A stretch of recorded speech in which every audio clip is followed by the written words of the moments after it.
How do you have an awkward, uncomfortable conversation? Majority of people say they hate conflict resolution and conflict management. They don't want to be in that position. And this actually escalates the problem even more if things are not getting addressed.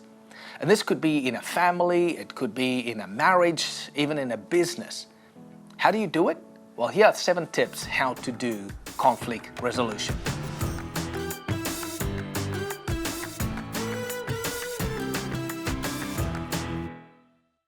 Firstly, you want to go into a private room. In a marriage, if things are not working or you're having a disagreement with your spouse or your partner, what you want to do is go into a private room. You do not want to have these heated discussions or disagreements in front of your kids. Same at the workplace. If there's a disagreement or you need to talk about an issue, I would say take them into a private office or go outside. I've got a quote that says, privately reprimand, publicly praise. So if you want to praise people, do it in front of everybody. But if you have a discussion that you need to address an issue, rather do it in private. Secondly, explain the problem or the behavior. Come a bit prepared. Know what you want to address. What is the issue? If you can, write down a couple of points down so that you would remember what you want to say. And don't play the person, play the problem. You see, conflict becomes a bit of an issue when we start using words like, yeah, but you, and you didn't say, and you didn't address it. You make it about the person, and then it becomes a bigger issue. Think about it. In a marriage, you might want to say to the person, look, we take the dishes and we leave it here on the counter, and we could rather put it in a dishwasher. Or maybe you having a disagreement with your kids is rather talk about the problem rather than about them, that they don't pack away their toys. In a business, you can probably do the same thing. If there's a behavioral problem or something that's not working, make sure that you articulate it very clearly. I see you always show up 10 minutes late. This is a situation that's happening, focusing on the time coming in. When you address and articulate the problem or the behavior clearly, it can actually remain on the problem and not the person. Thirdly, you want to explain why this is an issue for you and the implications of this problem or behavior. In a marriage, maybe if you don't pack away the dishes, you can say, look, this makes the house look really messy and we can attract bugs in our house. Plus, it doesn't set a really good scene for our kids. They're going to grow up messy. Or in a business sense, by saying, look, when you constantly arrive late, the problem with that would be is everybody else sees that it's okay to come in late, and then eventually this will alter your culture in your business, and this is something we don't want to have, and we're trying to avoid this. So explain why this is an issue and the implications of that problem or behavior.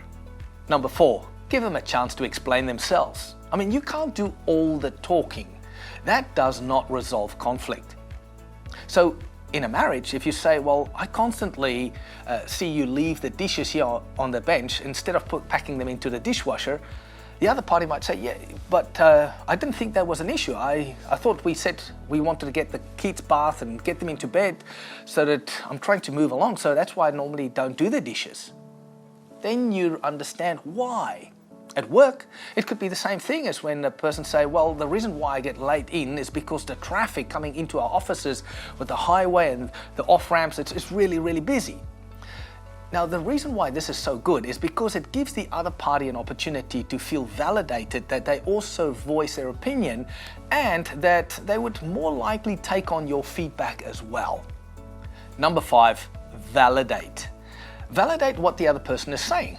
Is this really correct, or do you see it a bit different? So when they say, but I'm trying to get the kids in the bath so that we can get them into bed so that we can actually spend the night together, you can say, well, yeah, I remember we did have a talk about that, and I can see why you're going in that direction. Okay, I see why you don't normally help in the washing the dishes. At work, if the person says, well, I constantly run late because of the traffic, really? But you can get it right to come in every day 10 minutes late, which means is that really a good reason? I don't think so. So after you validate this reasoning, this sets you up really well for your next step, point number 6, where you can get an action plan how to resolve or minimize or prevent this from happening again. For instance, in a marriage, if you say, okay, why don't we do something like this? I'll do the dishes one night where you bath the kids, and then we swap around. Then I'll bath the kids and you wash the dishes. This can make it a bit more balanced. What do you think? At work, you can say, look, I hear what you're saying, there's traffic and stuff, but is that really a really valid reason? Do you feel like that? If you know there's going to be traffic tomorrow, don't you think it would be good to leave home then 10 minutes early to be able to arrive at work? Get an action plan. Well, why don't we do this? Set your alarm for 10 or 15 minutes earlier, get up something, or ask the person, what do you think you need to do to get to work? And leave that in their power to come up with a resolution or action plan so that you don't always have to have an answer. This can actually really help you to get a good agreement and a discussion to resolve the conflict. And finally, number 7, thank the person. Hey, thank you so much for understanding and having this conversation. Always finish up on a positive note. Don't just leave it at a negative point by saying, yeah, you better look after this and you better fix this and I'm going to keep an eye on you. Rather saying, I'm so glad we can resolve this and talk about it, and I look forward to seeing how we can move from here and seeing how this can change, and maybe we can revisit this in a week or 2 weeks' time again. Right, so these are great ways, 7 steps of how to deal with conflict management or resolve an issue at your work or in your private life.